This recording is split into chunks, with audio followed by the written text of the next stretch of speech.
Thank you.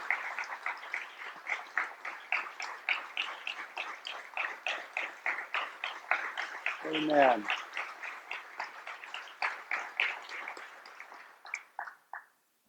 God bless you, all God's children, MCC. It is so good to be here. So good to be back in Minnesota on this beautiful beginning of autumn day. Um, just enjoy this weather while you have it. I'm a child of the Midwest. Green Bay was my hometown, and I spent a number of years in Des Moines, Iowa, just south of here. And so it's good to be back in the Midwest, and especially be back with all God's children, MCC, today. I also want to say a special thank you for the blessing that I've already received in this service. I want to thank the musicians and Mike for the wonderful ministry. You are so blessed to have them, and I've been so blessed to be here today just to experience the joy of this music and this worship. Um, Also, it reminds me that Mike has a key role, has had a key role over the last several general conferences of MCC, and he.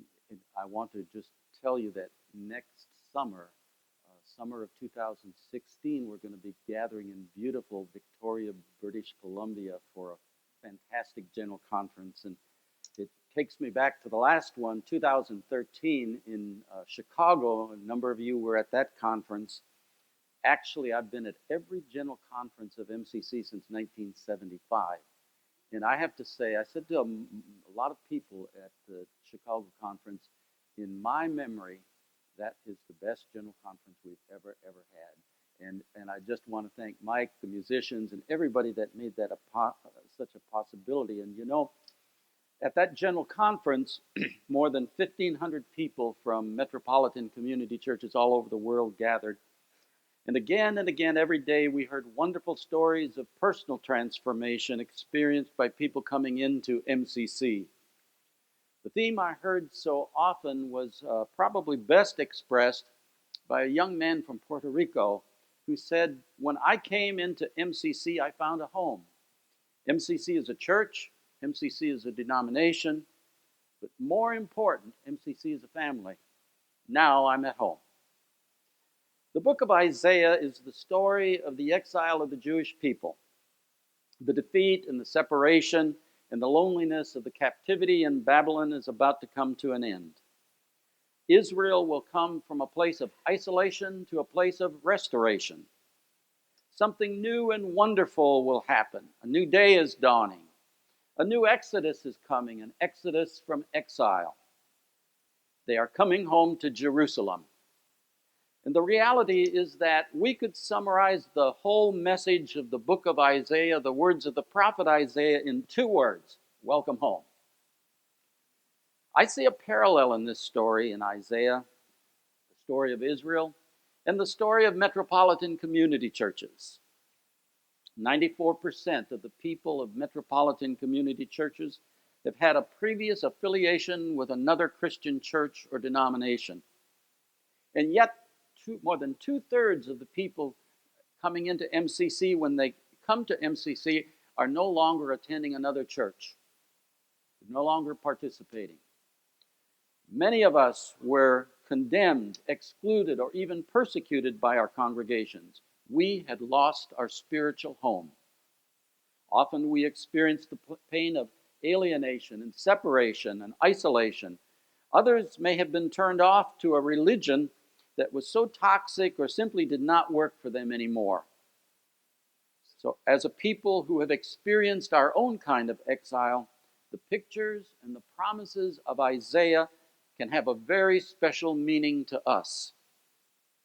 Isaiah 42:9 says, "The former things have come to pass, and new things now I declare." Isaiah speaks of three new acts of God. First, God is doing a new thing. Secondly, God is gathering a new people. And third, God is giving us a new song. Let's look at those three this morning. First, God is doing a new thing. Isaiah 43:18-19 says, "The Eternal One says, forget what happened before, and do not think about the past. Look at the new thing that I am going to do. It is already happening. Don't you see it? I will make a road in the desert and rivers in the dry land. The new thing that God was going to do for Israel was to make a way for the people to get out of exile in Babylon. The time of restoration was at hand. From the vantage point of looking over the past 47 years with MCC, God has been definitely doing a new thing. But here's the real good news. The reality is that God is still doing new things. The time has come for us to let go of the past. It is time to go to a new place in my life. God will lead me. God will help me find the way. And until we let go of the past, we cannot move onto God's promises for the future.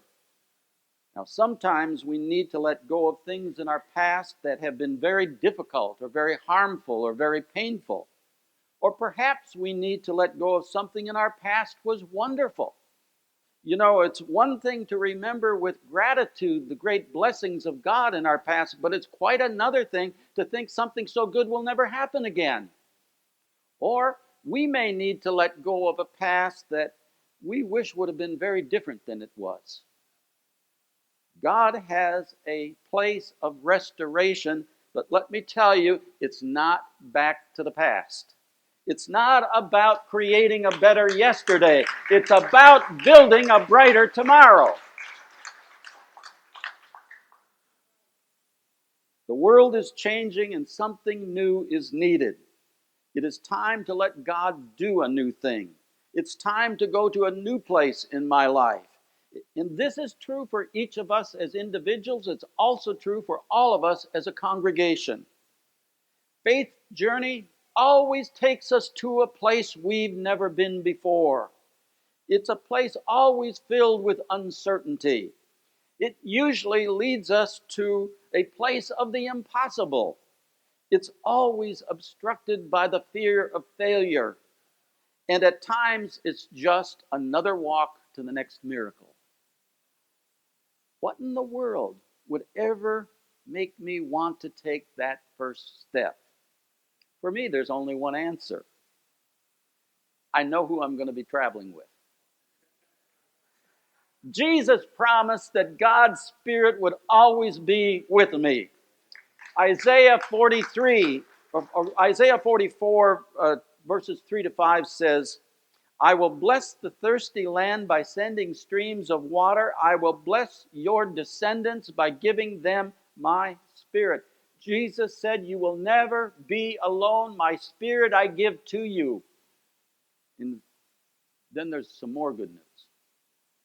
We have each other.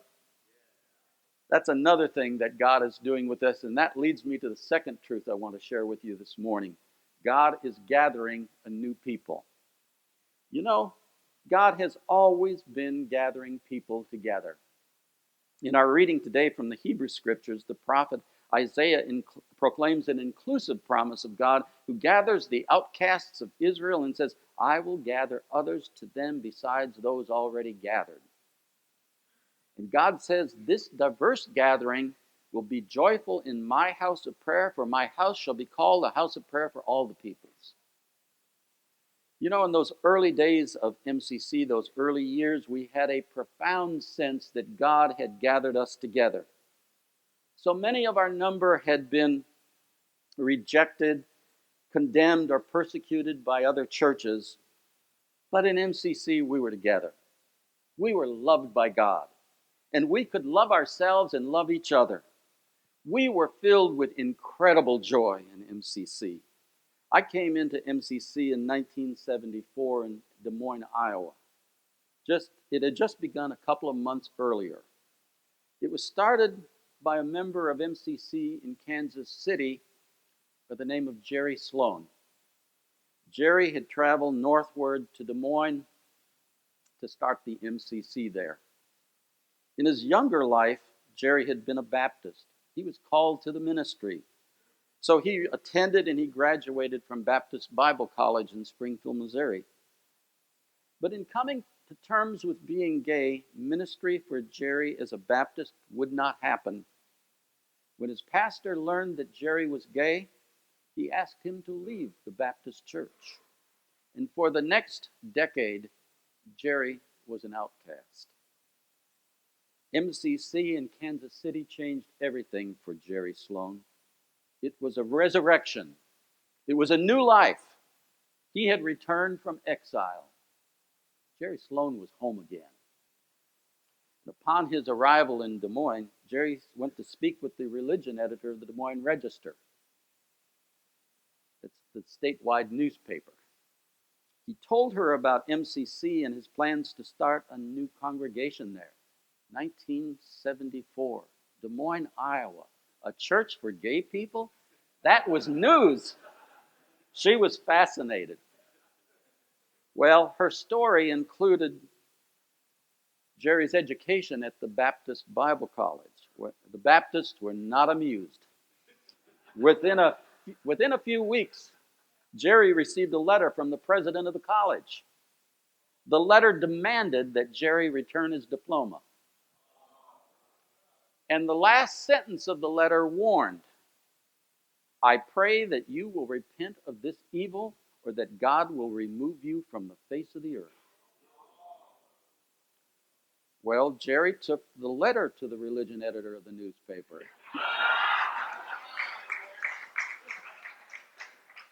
Now the story was carried worldwide by Associated Press. So Jerry returned to Kansas City and recruited 15 people of MCC to drive south to Springfield, Missouri. He contacted the local television stations to say he was going to have a demonstration outside, and the school went into total lockdown while he was demonstrating out front. Well, from Des Moines, Jerry went to Wichita, Kansas, where he started another MCC. We still have that fine church there today. Then to Fort Worth, Texas, where he served as the pastor of Agape MCC in Fort Worth. And Jerry shared with me that he and his church became the target of a very prominent and highly homophobic television evangelist by the name of James Robinson. Now, at that time, James Robinson was being touted as the next Billy Graham, and he was on television all over, had millions of viewers in the United States. And Robinson's national telecast originated from a station in Dallas, WFAA. It was a major affiliate, network affiliate. And so on one of his telecasts, Robinson condemned MCC and mentioned Agape MCC and how evil that was in the community. So Jerry Sloan went to WFAA TV, and at the time, under the fairness doctrine of the Federal Communications Commission, Jerry demanded equal time. Well, the next Sunday, WFAA took James Robinson's program off and put Jerry Sloan on for that half hour. And so Jerry had Robinson's half hour to proclaim God's unconditional love for gay and lesbian people.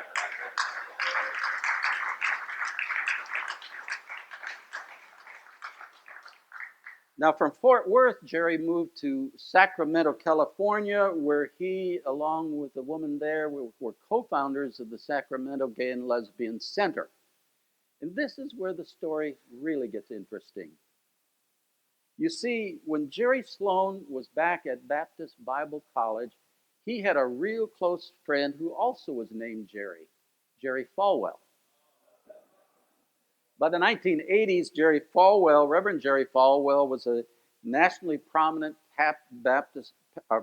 He was a nationally prominent pastor of a Baptist megachurch in Virginia, and he was also a very influential political leader of the religious right, and he was the founder of the Moral Majority. And in my view, he was one of the most homophobic voices in the world. And it was during this time that our denomination, the Metropolitan Community Churches, was applying for membership in the National Council of Churches in the United States.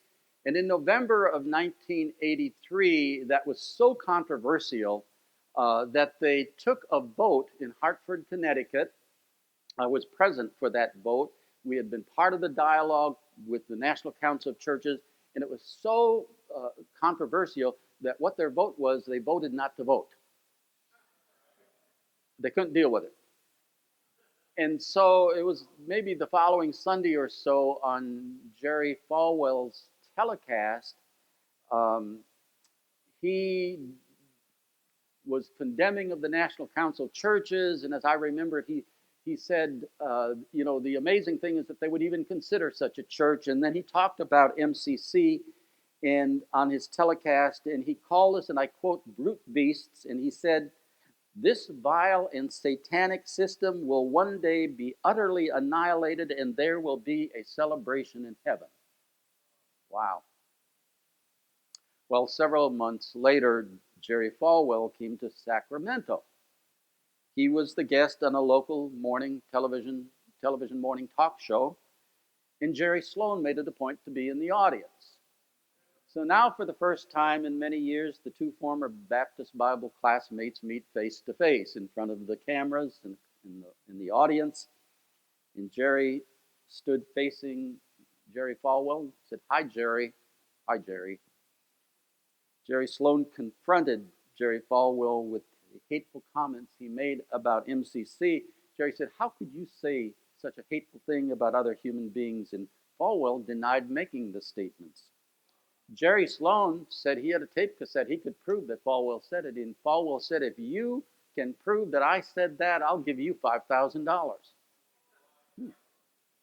Well, Jerry went and got the tape cassette and took it to the news desk at the TV station. And so on the 6 o'clock evening news, Jerry sat there with the anchors, and they played the tape, and they all agreed, yeah, that's what Falwell said.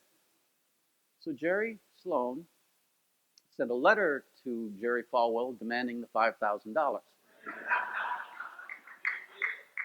Well, Falwell never sent it, so Jerry filed a lawsuit in the Superior Court, State of California, for breach of contract. And when the judge resolved the case, it was in Jerry Sloan's favor, but he added some to it. So Jerry Sloan receives a check from the moral majority for a little over $8,000. And Jerry told me on the back side of the check, where you endorse a check, was a condition that Jerry Sloan not gloat. So Jerry Sloan called a news conference to explain, first of all, he was not gloating, but he wanted to explain what the money from the moral majority was going to be used for. It was being used to buy new furniture for the Sacramento Gay and Lesbian Center.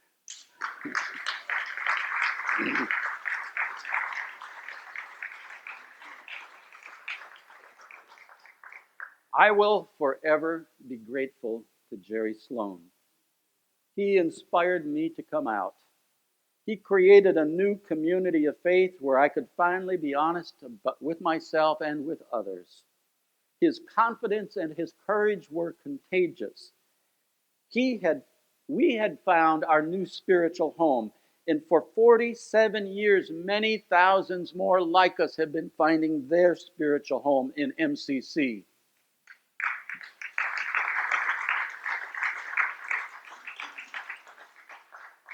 All God's children, MCC, God is still gathering a people. You're part of that gathering. You will be part of the gathering in the months and years ahead. Just stay faithful to the gospel that you have been given in Jesus Christ.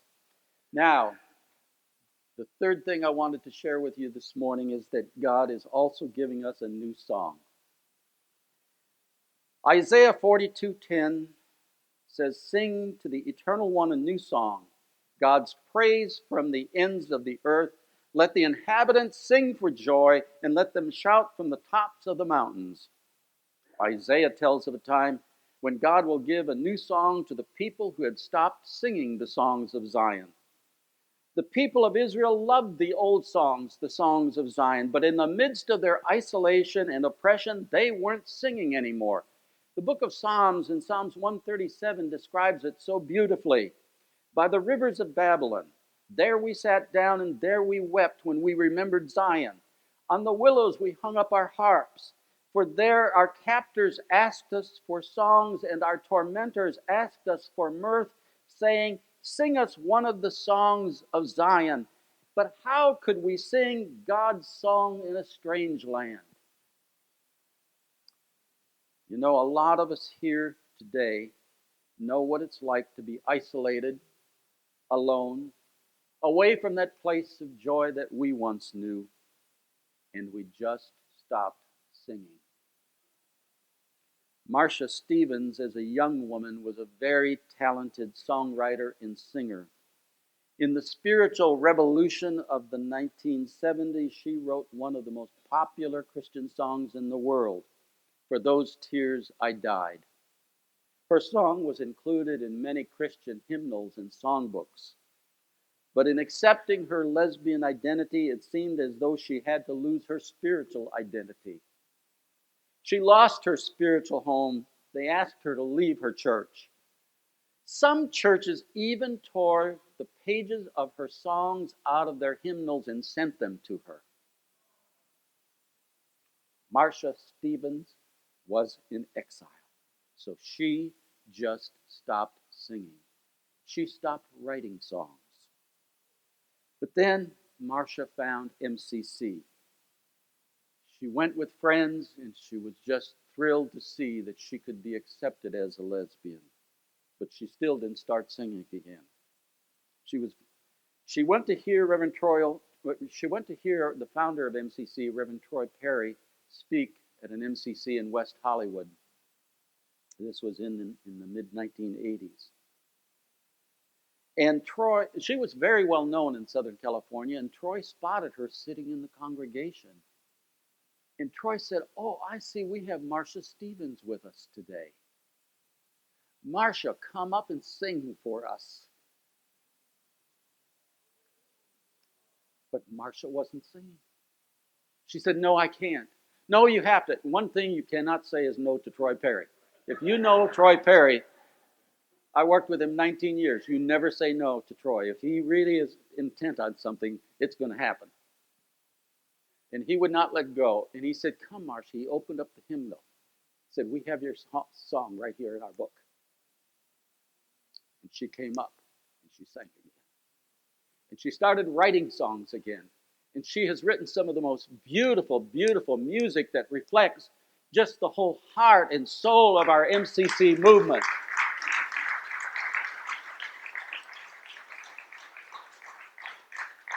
And that next year, the elders asked her to write a song for our general conference. It met in Sacramento, California in 1985. The title of that song was Free to Be. Now, there are two kinds of songs, old songs and new songs. Both are very valuable. Old songs can play a vital role in how we remember God's blessings and faithfulness in the past. New songs are born of our spiritual journey. They speak of and they celebrate the new things God is doing. Sometimes a new song is an old song by a new singer. And sometimes a new song is an old song with new words. And sometimes a new song is the music of a new generation. And over the years in MCC, some of our most powerful moments have been those times when people who have been separated and isolated and in exile from their church return and they experience God's love and acceptance. And so often, the thing that makes them feel at home to them is a song that they hear from their past in a new setting. It becomes a new song and it gives them a new life. Thank God. And all of the chorus of heaven joins in. So I believe that God's promise to Israel, all God's children, MCC, is God's promise to us today. And I read it from Isaiah 42:6. I choose you to bring justice, and I am here at your side. I selected you, and I am sending you to bring light and promise, my light and my promise of hope to the nations. Welcome home.